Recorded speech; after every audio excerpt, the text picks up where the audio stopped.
Bien, pues vamos a continuar con la siguiente ponencia a cargo de Antonio Moreno Hernández, con la ponencia titulada La producción incunable de textos clásicos latinos y el desarrollo del humanismo en España. Él es director del grupo de investigación Berklar, también de la Biblioteca de Ediciones de Clásicos Latinos en el Renacimiento. Bien, antes de continuar con su presentación, recordar que los certificados de asistencia de las jornadas se realizarán una vez que hayan acabado las jornadas, viendo si se han hecho la asistencia a 3 de las 4 sesiones de los 2 días, y se enviarán vía telemática, por email. Como tenemos los email de todas las personas cuando han hecho la inscripción, posteriormente, después de cotejar todas las firmas, y quienes cumplan esas 3 firmas de las 4 que se pueden tener en las sesiones, se enviarán por correo electrónico a todos los asistentes. Bien, continuando con la presentación de Antonio Moreno Hernández. Él es catedrático de la universidad en el área de Filología Latina en el Departamento de Filología Clásica de la UNED. Es doctor en Filología Clásica por la Universidad Complutense y licenciado en esta misma especialidad también por la UCM, y en Filosofía por la UNED. Entre sus líneas de investigación se encuentra el estudio de la transmisión manuscrita e impresa de los textos clásicos latinos. Actualmente dirige el grupo de investigación Biblioteca de Ediciones Clásicos Latinos en el Renacimiento, Berklar, como decíamos, subvencionado a través de diversos proyectos de investigación. Así que bueno, don Antonio, no le quiero restar tiempo y le dejo ya que pueda intervenir.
Bueno, quizás no me hayan oído nada, porque estaba la tecla sin conectar, ¿no?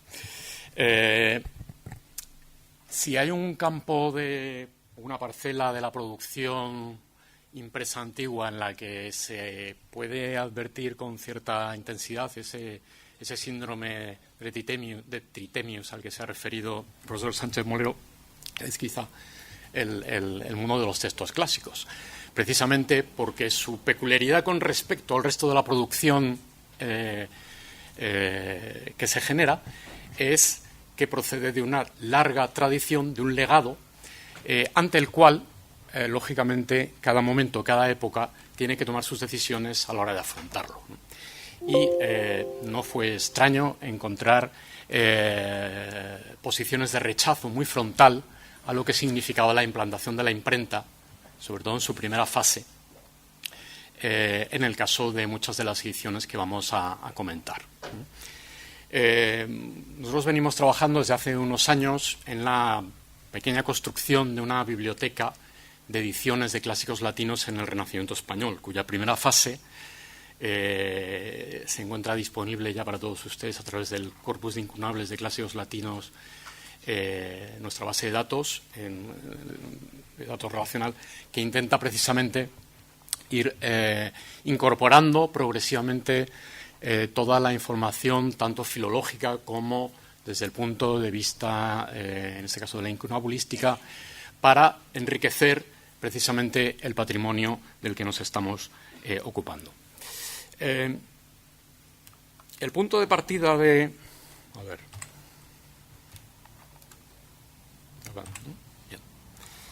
El punto de partida con el que quería ilustrarles brevemente sobre qué significa esta parcela de la producción latina viene dada por las valoraciones que se han hecho no hace mucho tiempo a raíz de los estudios de Luis Gil Fernández para la comprensión del humanismo español, tanto desde el punto de vista cultural como social e incluso económico y político, ¿no? Haciendo converger muchas facetas de un fenómeno complejo que, digamos, no es cuantificable o medible por un solo parámetro, pero que tiene entre sus indicios de mayor desarrollo la recuperación de los textos antiguos. Una recuperación que, evidentemente, tiene cierta continuidad con el mundo medieval, pero que adquiere un nuevo sentido, sobre todo ya a finales del siglo XIV en Italia, en el siglo XV se va expandiendo este proceso y sobre todo en el siglo XVI.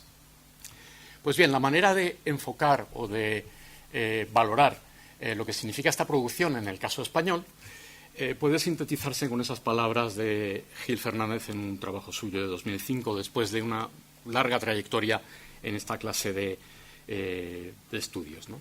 En la difusión del humanismo se empeñaron un papel fundamental los centros de enseñanza en las imprentas, pero a su juicio, según se desprende del catálogo de Hebler, no es muy brillante la representación de las litera humaniores en las imprentas españolas del siglo XV, si con ello se entiende las ediciones de autores griegos y romanos en su lengua original y sus traducciones al latín o al vulgar, así como otro grupo de textos, comentarios o diccionarios, textos gramaticales o retóricos que están en este mismo entorno, ¿no? ¿Por qué dice esto Gil? Porque efectivamente, aparentemente dentro de la producción general, el ámbito de esta clase de ediciones representa una parcela muy pequeña. Y vamos a ir explorando a lo largo de esta charla por qué es así y qué elementos caracterizan a este pequeño corpus y nos permiten dar algunas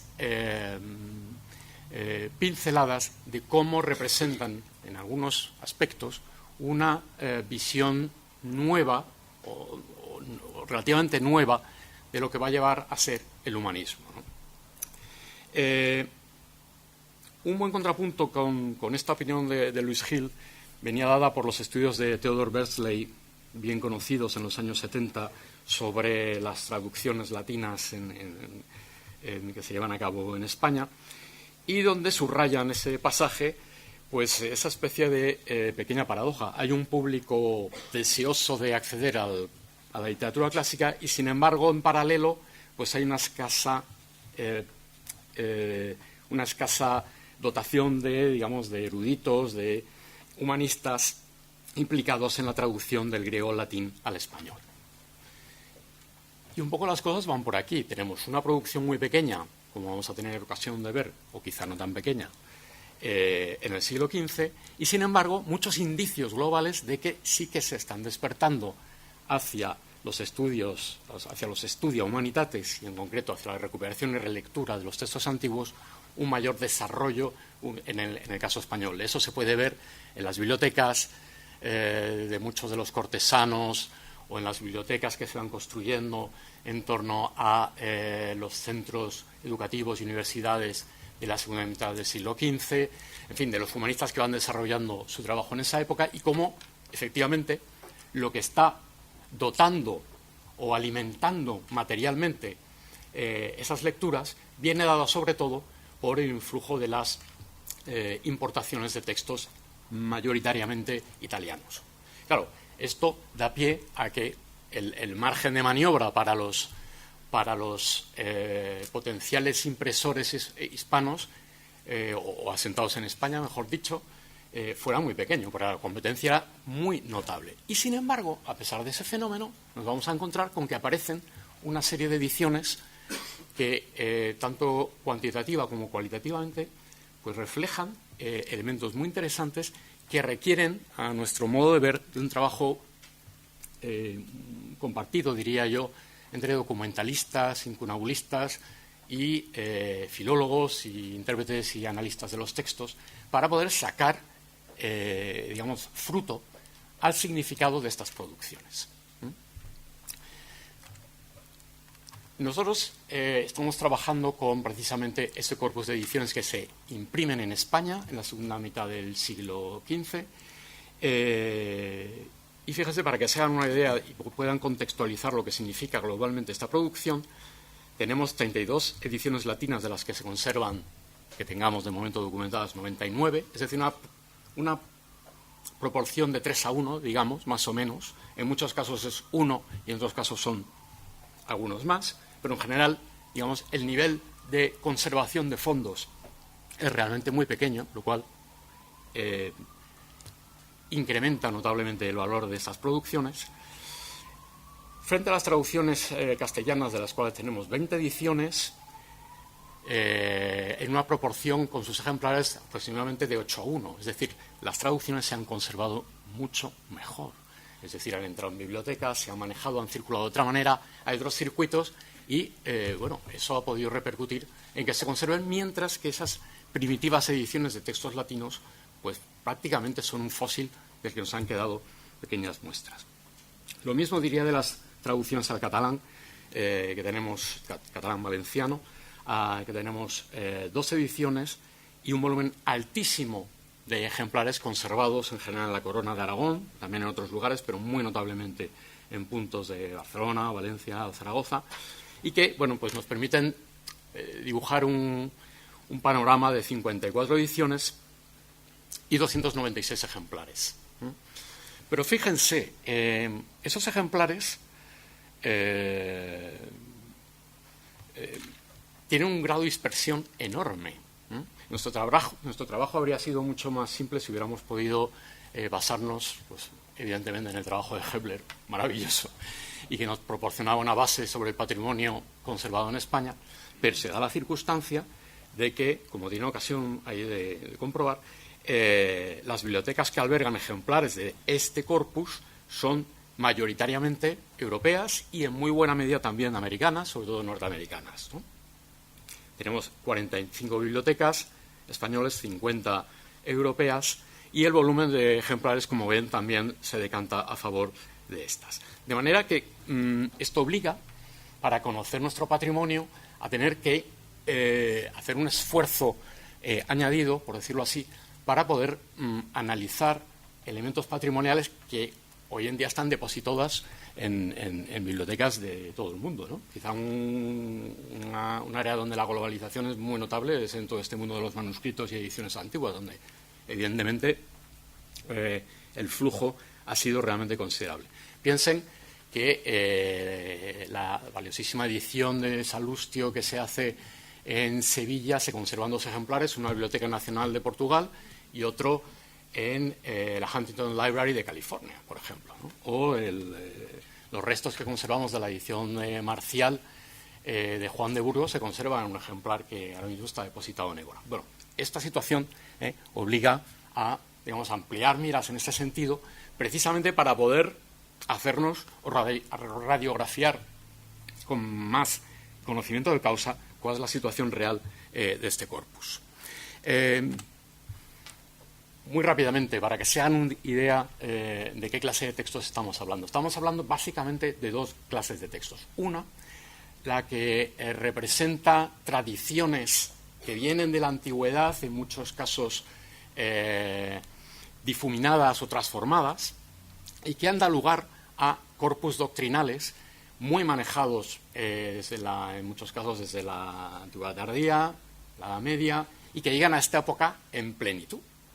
Entonces, fíjense que tenemos los casos de las colecciones de fábulas, que vienen de la tradición griega de Esopo, y luego se van incrementando las tradiciones latinas, antiguas, tardoantiguas, medievales. En fin, se va configurando un corpus de esta literatura un poco sapiencial, moralística, que tiene una proyección enorme, lo sabemos en los ámbitos escolares, digamos, en el universo de valores de la Edad Media y de esta etapa del siglo XV, y que tiene una evidencia palpable en el número de ediciones que se llevan a cabo, en nuestro caso 11 en latín y 4 traducciones al castellano.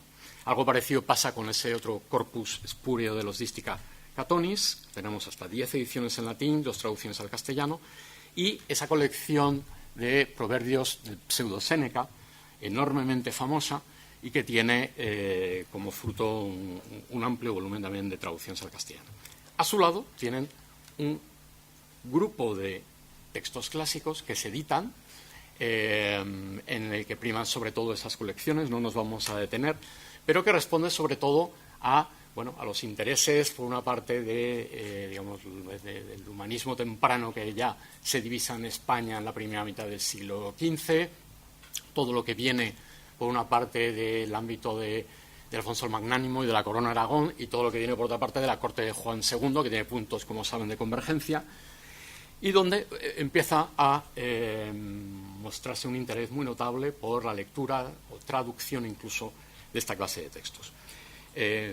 Por otra parte está la vía, digamos, también de las cancillerías, las cancillerías reales, o la Cancillería Real de Barcelona. Sabemos que sus secretarios tienen en su entorno pues un interés muy notable por los historiadores latinos, muy particularmente por Salustio, que les transmite, digamos una visión de lo que tiene que ser el poder, que les resulta interesante, y una especie de legitimación histórica valiosa. Y luego, por supuesto, otro tercer espacio donde esto se desarrolla normalmente, que es el que tiene que ver con las escuelas, con su desarrollo en los estudios superiores, tanto en la Corona de Aragón como en Castilla, ¿no? En todo caso, es un corpus que tiene una tradición que continúa un interés por muchos de estos autores que viene de la Edad Media, como demuestra la copia, lectura y recepción de muchos de estos autores, pero al que se van incorporando otros autores y cuya, además, lectura va cambiando a lo largo del tiempo. Bueno, ahí tienen un brevísimo panorama de cómo se distribuye esta producción. No me voy a detener en detalle, pero vean cómo el arranque más importante se produce en Valencia y Barcelona, por supuesto, de las manos de Palmar y de Pablo Urus, y cómo hay un interés por una serie de textos que se editan inicialmente en esta época y que básicamente se hacen en latín, y en el caso de Barcelona 2 traducciones tempranas que se llevan a cabo de Quinto Curcio y de las Metamorfosis por parte de Francesc Alegre en Barcelona, ¿no? Al catalán. Un poquito más tarde empieza el trabajo en Zaragoza, básicamente por el desplazamiento de Urus. Este movimiento es fundamental porque no solamente traslada su taller, traslada sus ideas y traslada, digamos, sus primeras relaciones, en algunos casos intensas, con algunos humanistas, lo que le permite continuar con su interés por esta clase de textos, pero observen que básicamente Urus trabaja en Zaragoza con textos en castellano.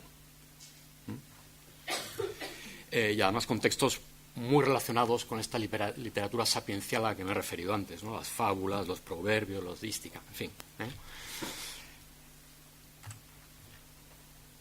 Este panorama que tenemos en el ámbito de la Corona de Aragón, si lo vemos en el caso castellano, vemos cómo Salamanca en la década de los 80 empieza a prestar atención a esta clase de textos, fundamentalmente en esas imprentas salmantinas que ahora mismo parecen asignarse a Juan de Porras de manera más o menos mayoritaria, y que en un primer momento son en latín, dentro de un entorno muy vinculado con la universidad, y que a lo largo de la última década de los 90 ven que sigue practicándose en latín y incorporándose textos en castellano. Hay una relación también aquí interesante con los humanistas del momento, quizá difícil de explorar en algunos aspectos porque la documentación es escasa, y luego por la presencia también aquí de Nebrija, que, como saben, pues tiene una preocupación por los estudios humanísticos y gramaticales enorme, que le lleva a hacer cosas con los textos clásicos que no son ediciones, como puede ser una introducción a Pomponio Mela, y una especie de sumario o síntesis del primer libro de Quintiliano en su Repetitio Secunda. Hay que esperar al siglo XVI para que Nebrija empiece a hacer cosas más serias en el ámbito de la edición con los textos clásicos, con la edición de Persio, que se imprimió por primera vez en 1503, ¿no?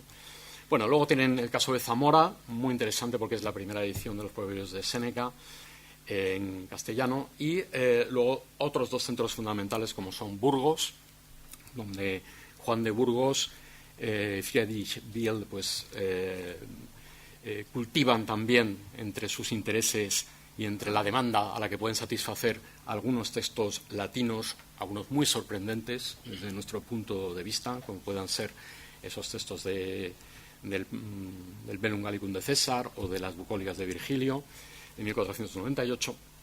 Y luego, por supuesto, el caso de Sevilla. Sevilla empieza más tarde con este mundo de los autores clásicos y ven cómo las compañías de autores alemanes se dedican más en castellano que al latín, precisamente a recuperar mucha de esta literatura sapiencial, pero también por primera vez se imprimen los libros de Séneca de Alonso de Cartagena en 1491, el único libro de Cartagena de clásicos que se imprime. No se imprime, por ejemplo, sus traducciones de Cicerón. Es muy curioso porque hay una focalización del interés y una falta de continuidad de lo que podrían ser potenciales líneas de trabajo humanísticas y de difusión de textos, o, por ejemplo, la edición de las Bucólicas de 1498 que también llevan a cabo estos compañeros alemanes, ¿no?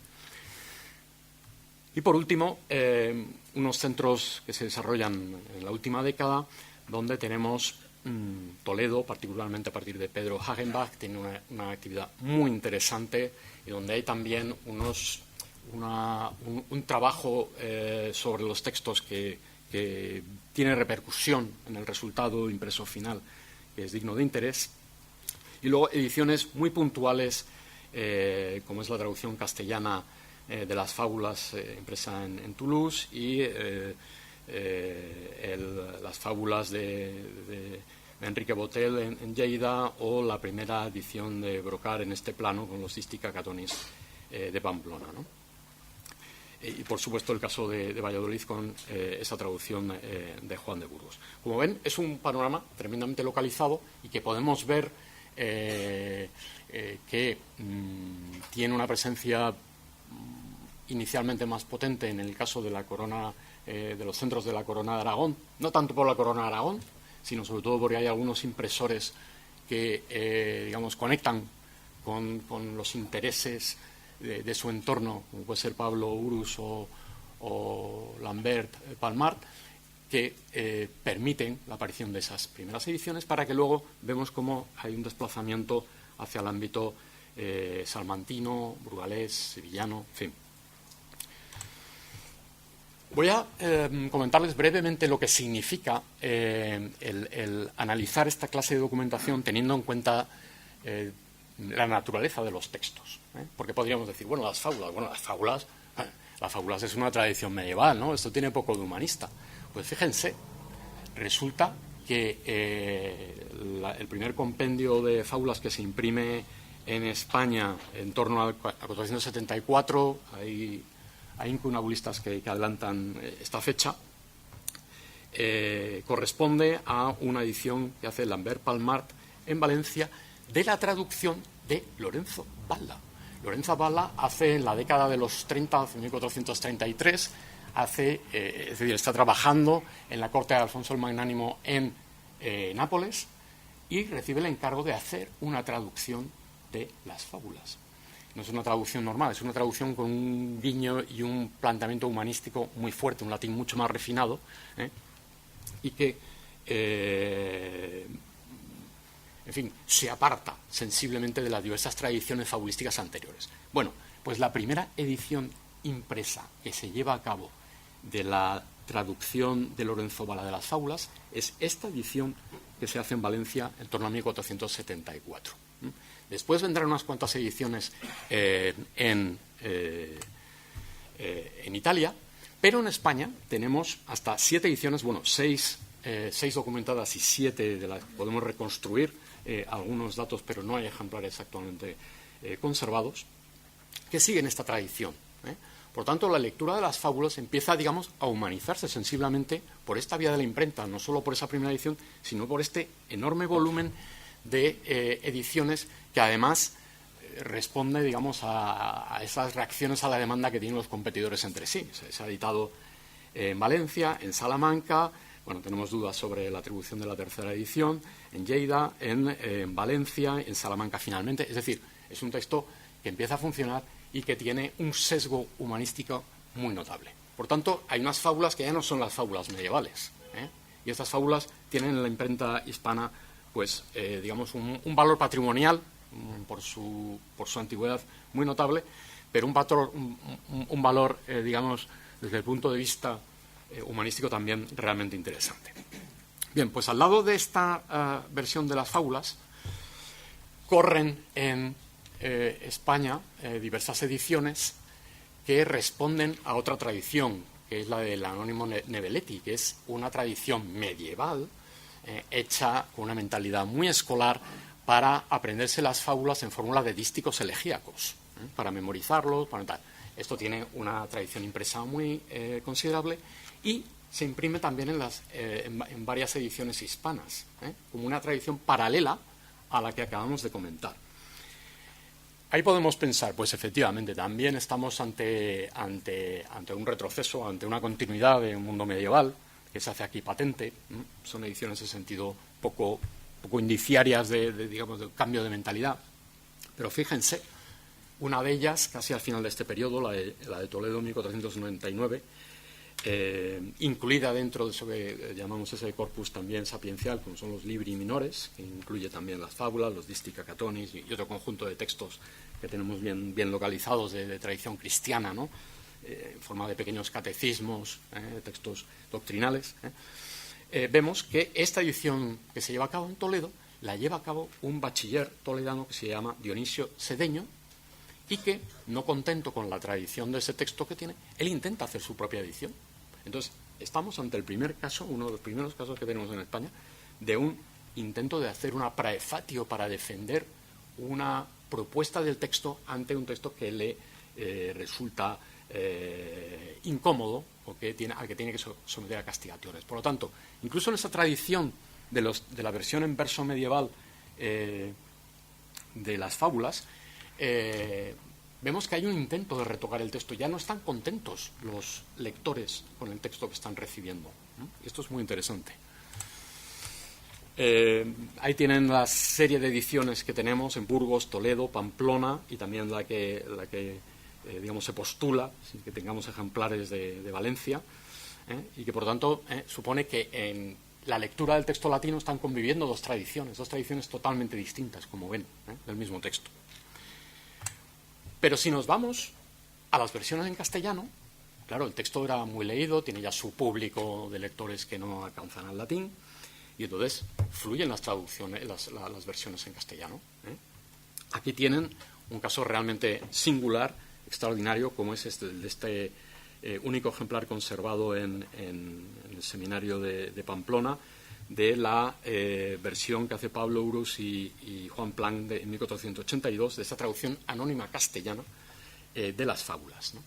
Es una traducción en prosa, es una traducción que, según hemos podido ir comprobando, procede de una edición de raigambre alemana, preparada por Heinrich Steinhoffel y que imprime en un Johannes Zeiner en el 76-77.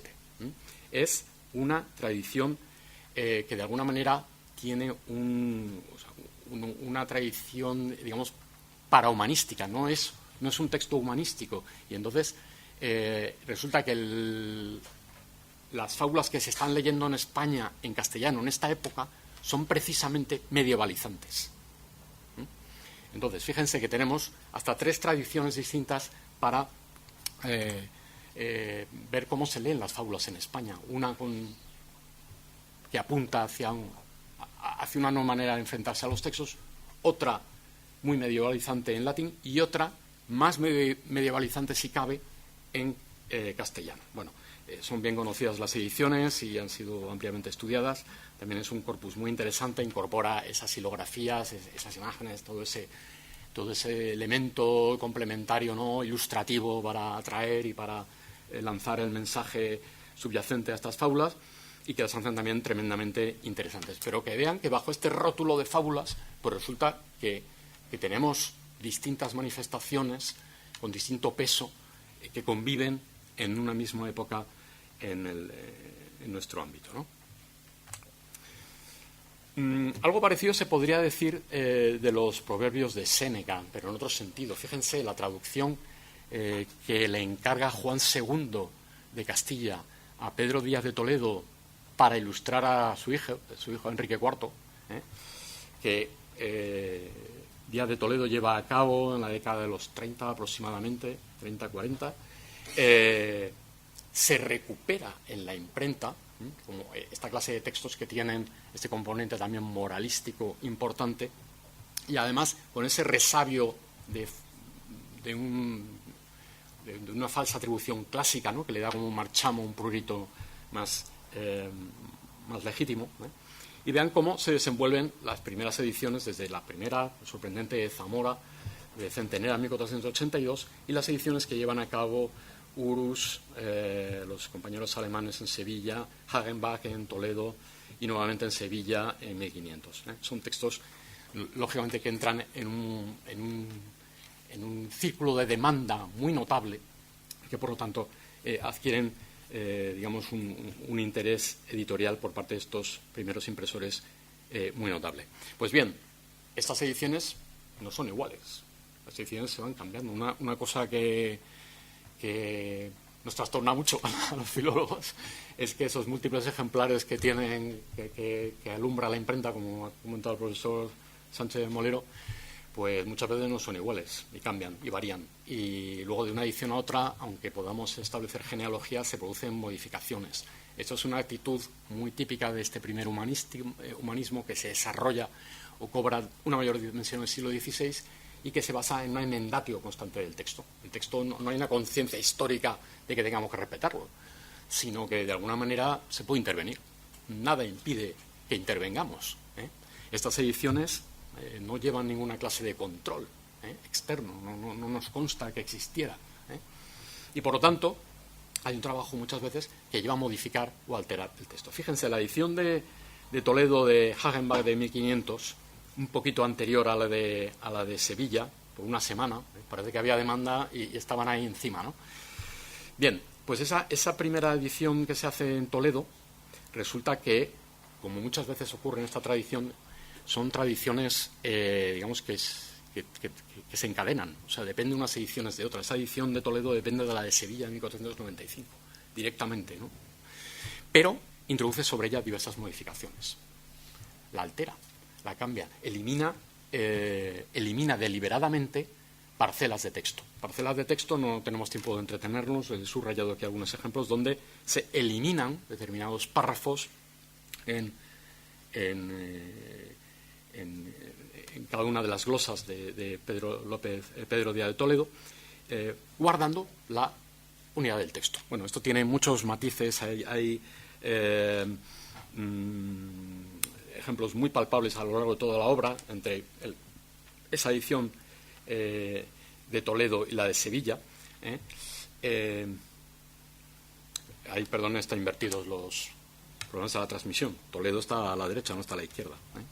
Es la edición de Toledo la que está modificando el texto. Está modificando el texto. Y la modifica con mucho cuidado, con mucha atención y con una práctica que, dado que la edición de Sevilla está en folio y esta pasa a cuarto, y hay un interés también notable por parte de Hagenbach, probablemente por ahorrar papel y llevar bien la cuenta del original, le lleva a reducir el texto mediante determinadas eliminaciones. Esas eliminaciones llegan incluso a suprimir algunos de los proverbios o de los comentarios de Pedro Díaz de Toledo completamente, que viéndolos en el contexto pueden ser redundantes o pueden interpretarse como que no eliminan o que no añaden nada a lo que ya se ha dicho en el texto. Fíjese ese pasaje de la edición de Sevilla en 1495, donde detrás de muchos maldiciendo y antes de Fermosa aparece mucho estorpe. Bueno, pues en la siguiente edición mucho maldiciendo, y Fermosa cosa. Ha desaparecido completamente.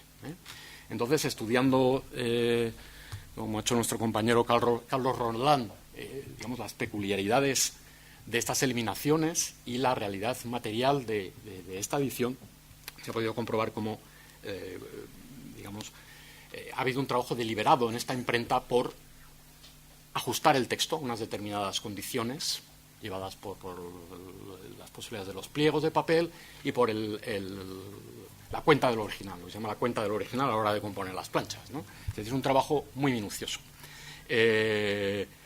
No resulta de extrañar que esto pase, porque precisamente Hagenbach en esta época está editando otros textos donde se producen esta clase de fenómenos, ¿no? Francisco Rico ha estudiado en el caso de la comedia de Calisto y Melibea cómo se llevan a cabo determinadas eliminaciones o lecturas singulares que parecen responder precisamente también a estos mismos movimientos de ajustes muy materiales de esta clase de textos, ¿no? Bueno, brevísimamente, fíjense que el ámbito de las traducciones parece desenvolverse de manera muy independiente en cuanto a su genealogía respecto a la de los textos latinos. Pero sí es muy interesante observar cómo esas ediciones en muchos casos proceden de la tradición anterior. Ahí tienen unos cuantos ejemplos, ¿no? Cómo se adoptan traducciones de la primera mitad del siglo XV, ¿no? Del ámbito de Juan II, ¿no? De Alonso de Cartagena, de Pedro Díaz de Toledo, incluso de etapas anteriores, ¿no? De finales del siglo XIV, con lo que parece una traducción atribuible a Pedro López de Ayala de una parte de las décadas de Tito Livio, ¿no? Es probable, digamos, que la demanda en este caso no fuera compasada, como decía Beardsley, con la disposición de humanistas en condiciones de llevar a cabo en ese momento una traducción. Entonces se adopta el texto, en ese momento está disponible. Pero igual que sucede esa situación, tenemos muchos casos de ediciones coetáneas. Esto también es muy interesante porque pone de manifiesto, digamos, el contacto, la vinculación de estos impresores con los círculos humanísticos cercanos que podrían conectar con este nuevo invento de la imprenta, ¿no? Esto particularmente se ve en las ediciones de Pablo Gurús de los años 90, donde emplea las ediciones de Vidal de Noya para Salustio, o García de Santa María para también la versión latina y castellana de los Dística Catonis, o la de traducción de Hugo de Urries que hace de Valerio Máximo en esa misma época, ¿no? En este caso, esas traducciones cobran un valor todavía más añadido cuando tienen un elemento creativo muy potente, como es el caso de las versiones de las bucólicas de Virgilio de Juan de la Encina, ¿no? Que se editan de manera coetánea por primera vez en Salamanca en 1496. Ahí sí que vemos ya elementos donde la imprenta sí que aparece realmente implicada con procesos de traducción y difusión y lectura de las traducciones de textos humanísticos a gran escala, ¿no? Un fenómeno similar, en cierto modo, es la recuperación de César. César es recuperado como texto en Burgos y recuperado como traducción en Toledo, en una primera versión, digamos, por decirlo así, muy deficiente, de Diego López de Toledo, que luego él mismo revisará, y que constituye textos que empiezan a tener un interés humanístico creciente. Lo mismo podría decir de las dos ediciones barcelonesas, ¿no? Donde vemos efectivamente este grado de conexión o de implicación entre, digamos, traductores y humanística e impresores, ¿no? El profesor Sánchez Molero se ha referido también a este texto de Gonzalo de Santa María en relación con sus justificaciones sobre su versión y su colaboración con Pablo Urús.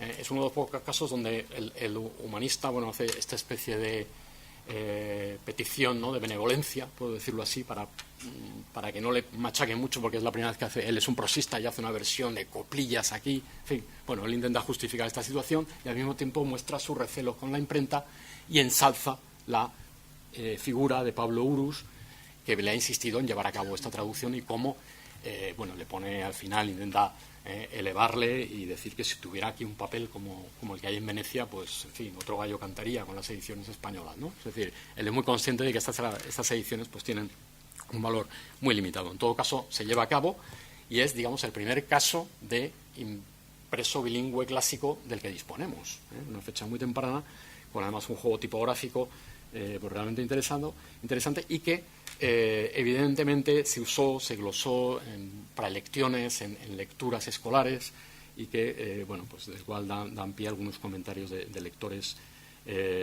para dar explicación o perífrasis o paráfrasis de algún pasaje. Respecto a los textos latinos, y voy a intentar ser muy breves, ¿qué nos interesa en particular de los textos latinos? Bueno, en primer lugar, creo que hay que ser muy conscientes de precisamente su condición de rareza. Lo esperable sería que no hubiera casi ninguna, porque lo que sabemos, digamos, por la circulación de ejemplares y por el flujo de humanistas, por decirlo así, es que lo que buscan los cultivados hispanos son ediciones básicamente italianas. Estas se importan, se circulan, se manejan, y solo muy circunstancialmente encontramos algunas ediciones de textos latinos. Esto le incrementa enormemente su valor y, sobre todo, en algunos casos la sitúa, digamos, como singularidades muy notables, ¿no? Fíjense que las ediciones que se llevan a cabo en Barcelona de Catilina, realmente sorprendente, de Salustio y el epítome de Floro, se encuentran entre las más antiguas que se llevan a cabo y, en todo caso, fuera de Italia son maestros alemanes los que las han desarrollado. Esto no será raro admitirlo si tenemos en cuenta la vinculación de Urus pues, con los circuitos alemanes. Entonces vean cómo ahí hay un Salustio de Ulrich Gehring, de Michael Friburger y Martin Grantz de 1470 y un epítome de Floro de los mismos impresores en torno al año siguiente en París. Es decir, hay una conexión de intereses, una conexión de textos y una cierta ajuste, ¿no?, a lo que pueden ser intereses o demandas internas. Lo mismo sucede en la esfera castellana con esas dos ediciones de Burgos de los años 90, ¿no?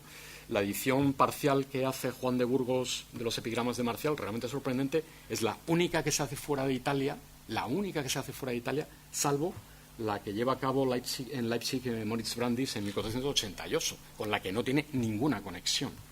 Es decir, en los Países Bajos, en Francia, no nos consta que se llegara a editar Marcial. Es una rareza realmente sorprendente. Y no se volverá a reeditar hasta varios siglos después, por cierto.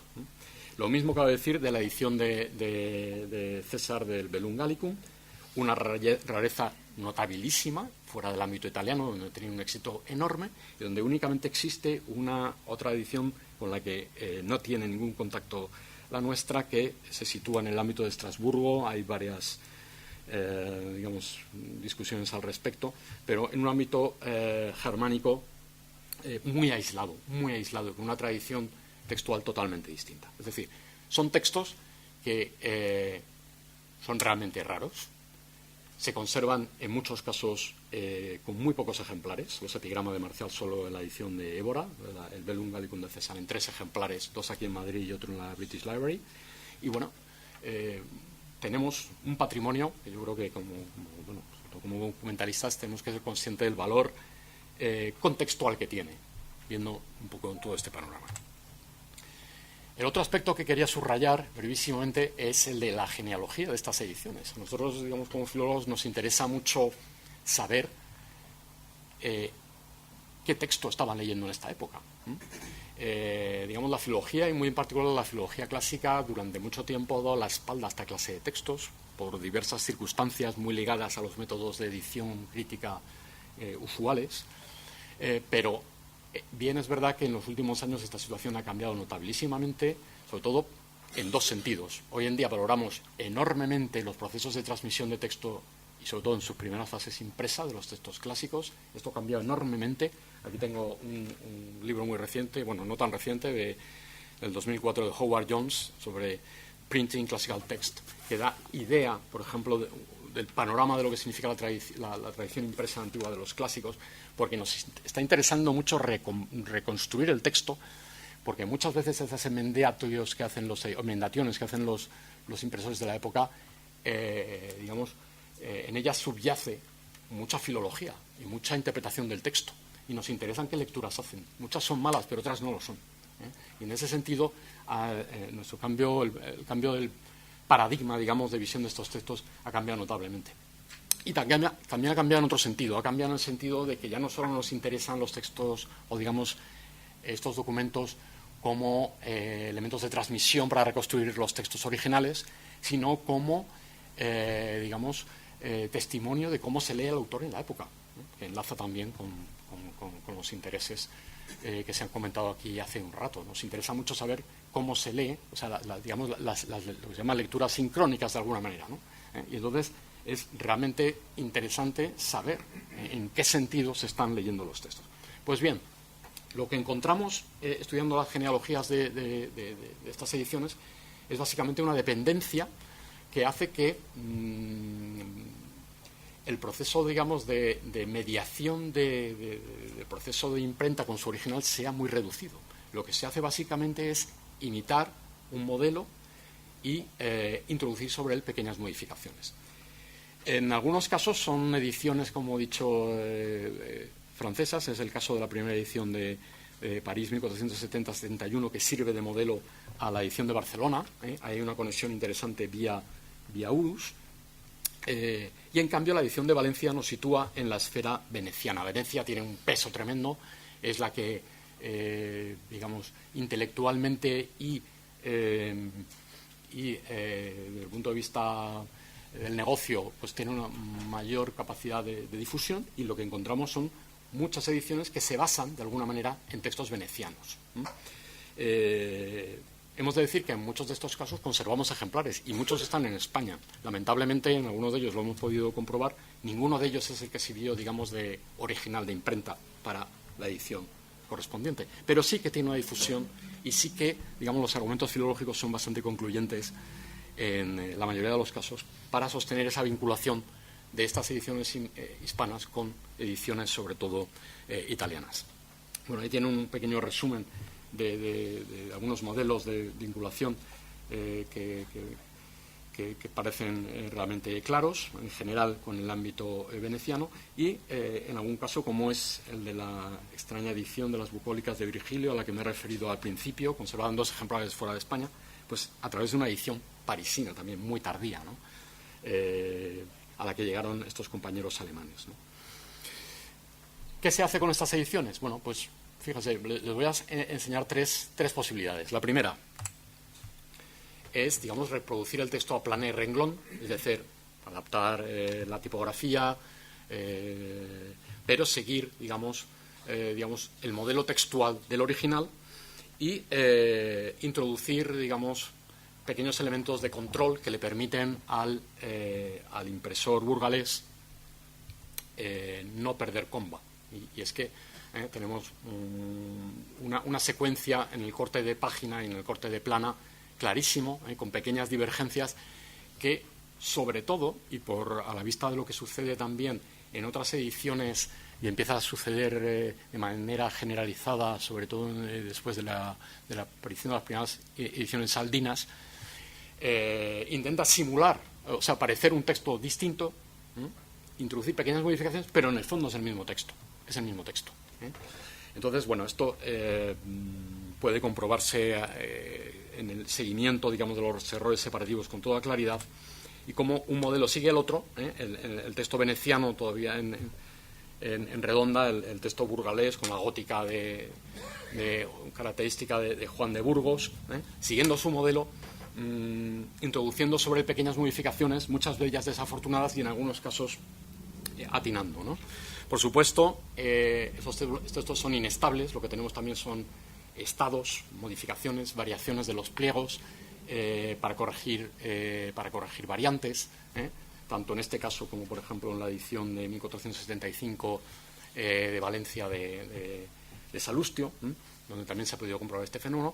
Y, por lo tanto, digamos, la sensación de cierta inestabilidad a la hora de fijar el texto. Bueno, esta sería una reproducción, digamos, ad pedem litera de un original.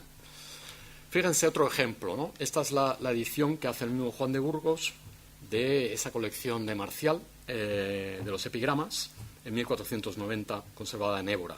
Bueno, esa edición, que por otra parte presenta claras notas de lecturas, de pralectiones y de lecciones y de exégesis del texto, típicamente escolar, presenta el texto exento, algo que podía ser muy útil o muy interesante de cara a la lectura propia del texto de Marcial, es decir, liberándose del cúmulo de comentarios que, digamos, muchas de las primeras ediciones presentaban. Y es que el modelo de esta edición es la edición de Venecia de Tomás de Blavis de junio de 1482, que tiene el texto, el mismo texto, pero rodeado de los comentarios de Domicio Calderini. Esos comentarios, efectivamente, forman parte, digamos, de todavía la transición un poco del medievo, de ir incorporando medievales, hasta que llega, evidentemente, Aldo Manuzzi y se da cuenta que lo que importa es editar el texto, focalizar la atención, y se edita el texto exento, y surge, digamos, la lectura moderna del texto original exento, y los comentarios van por otro lado, ¿no? Bueno, pues lo que encontramos aquí es una eliminación en la prensa de Juan de Burgos de esos comentarios para reproducir solo el texto latino. Es un fenómeno realmente interesante. Pero esto no siempre sucede así. Y es lo que encontramos. Bueno, aquí tienen algunos ejemplos de variantes separativas que muestran la dependencia del modelo burgalés del modelo veneciano, indudable por muchos motivos.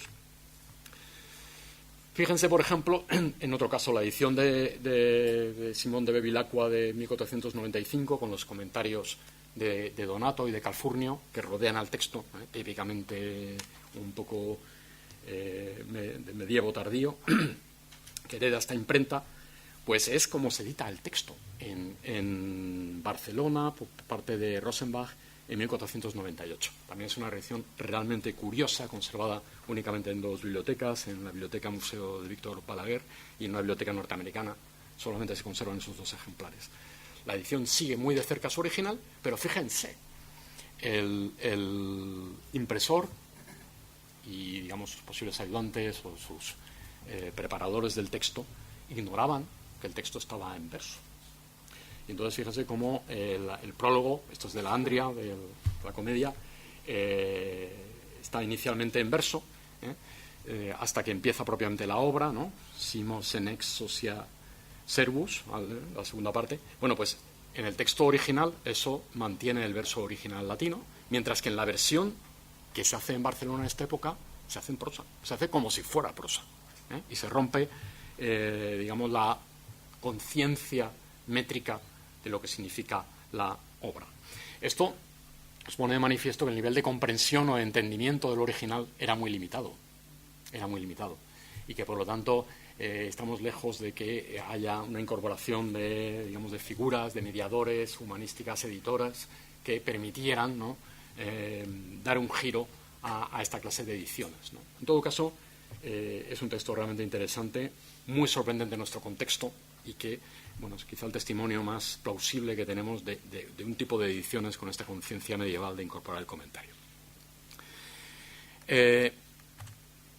Bueno, y por último, ya para terminar y no aburrirles más, voy a ponerles un pequeño ejemplo de cómo la colaboración entre el análisis material de los incunables en este caso y el examen del texto, el análisis del texto, es fundamental para resolver cuestiones que de otra manera pues podrían a lo mejor, bueno, quedar planas y irnoslas tragando y oye, aquí no pasa nada, ¿no? Fíjense, esta es la edición que hace Palmar de 1475 de la obra de Salustio. La obra incluye a modo de sumario un índice de las piezas que componen la obra en la parte final, y ese índice lo tienen ahí en la edición, en el ejemplar de la Biblioteca Nacional, y está transcrito, lo que nos interesa, en la parte de la izquierda, donde se indica que este libro tiene 5 partes. La primera son las 2 obras de Salustio, o sea, Catilina y Jugurtha. En segundo lugar, un discurso de Catilina en respuesta a Cicerón. Y en tercer y cuarto lugar, las dos invectivas clásicas que desde época bastante antigua acompañan al texto de Salustio. Esta es la estructura que nos presenta el sumario. Bueno, pues si nosotros vamos a la colación de esta edición y comprobamos sobre los 6 ejemplares que se conservan cuál es la situación, vemos que no coincide. Fíjense que el texto que está en rojo, ¿no?, el discurso de Catilina, que aparece en segunda posición según el índice del texto, claramente segundo, realmente en la edición aparece en última posición, la Oratio Luci Catilina Responsiva. Es ese texto. Y se da la circunstancia de que en la edición valenciana los textos van corridos, es decir, no hay separación entre cada una de estas piezas, cada una de estas obras y los pliegos. De manera que hay discoincidencia y, por lo tanto, en el mismo pliego puede haber obras distintas. Bueno, ¿y esto cómo se puede explicar? Los 6 ejemplares tienen esta disposición, no hay un cambio de pliegos. Es decir, es bastante sospechoso, ¿no? Bueno, pues la justificación o el intento de justificación de un fenómeno de esta naturaleza hay que verlo en la relación de este texto con su original, con su fuente, por decirlo así, ¿no? Y su fuente es la edición veneciana que llevan a cabo también 2 maestros alemanes en 1474. Fíjense que esa edición presenta el mismo resumen, exactamente el mismo, que textualmente hablando, que el que hemos visto en la edición de Valencia. Es decir, en primer lugar las obras de Salustio, en segundo lugar la Oratione Catilina, en tercer lugar la Vita y en cuarto y quinto lugar las 2 invectivas, las que se lanzan supuestamente uno a otro. Bien, pues ¿qué sucede? Que esta disposición, realmente, si vamos a comprobar los ejemplares que se conservan de esta obra, y viendo su colación, se puede advertir que en la concepción editorial del impresor, cada obra es un ente autónomo y ha hecho coincidir cada una de estas obras con determinados pliegos. Es decir, los 3 primeros pliegos tienen la conjuración de Catilina, los 6 segundos pliegos tienen la guerra de Yugurta. Y a continuación hay un pliego dedicado precisamente a la Oratio Responsiva, a ese texto que vemos que cambia de posición. Luego aparece en último pliego la Vita de Salustio y las 2 invectivas. Y el sumario cierra el pliego. Fíjense en la estructura. Bueno, pues esta es la que corresponde a nuestro modelo. Y existe en algún ejemplar, por ejemplo en la British Library, donde hemos podido contrastar que efectivamente esta es la secuencia real que tiene el ejemplar. Sin embargo, se da la circunstancia de que la mayoría de los ejemplares de esta edición veneciana, la distribución de los pliegos ha variado. Es decir, en el momento de composición o de la secuencia de los pliegos y de su encuadernación, ha habido una decisión deliberada de sacar de esa segunda posición de la Oratio, el discurso del pseudo Salustio, y llevarlo al final. No hay ningún problema, se quita el pliego, se pasa al final. Y eso lo he podido comprobar en los ejemplares que tiene ahí, de Heidelberg, del Trinity de Cambridge, Vaticano, Viena, la Bodleiana. Bueno, incluso la Bodleiana llega a decir, esto está mal encuadernado, ese pliego debería estar antes, lo llega a decir. ¿Y qué es lo que ha pasado aquí? Bueno, pues ha pasado sencillamente que históricamente la conciencia de las obras de Salustio albergaba las dos conjuraciones y la guerra yugurtina y las 2 invectivas. Esas 2 invectivas vienen desde fecha muy antigua, han acompañado al texto, van como una pieza. En cambio, esta especie de oratio pseudo salustiana es un invento, digamos, posterior y va a su aire, va por otra tradición. La primera edición donde aparece sumado al resto del corpus salustiano es esta, la edición de 1474 de Venecia. Y entonces en la concepción, parece ser, del autor de ese resumen, hay una posición muy determinada que se le establece y en la que se sitúa. En cambio, en otra fase de la edición, alguien decide que esos pliegos hay que colocarlos de otra manera, porque esa pieza no tiene el mismo peso que las invectivas. y la pasa al pliego final. ¿Qué ha hecho la edición valenciana? La edición valenciana efectivamente se ha basado en este texto, en esta edición de Venecia, pero en un ejemplar donde se ha corregido la disposición de los pliegos. O sea, se ha adoptado la disposición mayoritaria, por decirlo así, y en cierto modo es lógico. Pero el impresor español no ha sido consciente de que el sumario que estaba poniendo no correspondía con su disposición de las obras. Entonces ahí vemos también algunos indicios de cómo, bueno, ese trabajo, digamos, humanístico sobre los textos, pues tiene todavía mucho que hacer. La edición responde sencillamente, ¿no?, a una mímesis de un modelo donde se ha producido este fenómeno, ¿no?, que tiene un componente de conflicto, digamos, entre una concepción editorial y luego otra visión de este texto que se materializa en la manera de disponer y encuadernar los pliegos en la mayoría de los ejemplares. Bien, evidentemente, como decía Carlos Clavería, la edición de los clásicos no es negocio y, digamos, su papel pequeño y residual en el conjunto de la producción hispana no impide, sin embargo, que veamos atisbos muy interesantes de lo que va a ser su incorporación luego en el siglo XVI en el ámbito del humanismo y su valor, desde luego, a mí me lo parece, tanto textual como desde el punto de vista documental. Nada más. Gracias.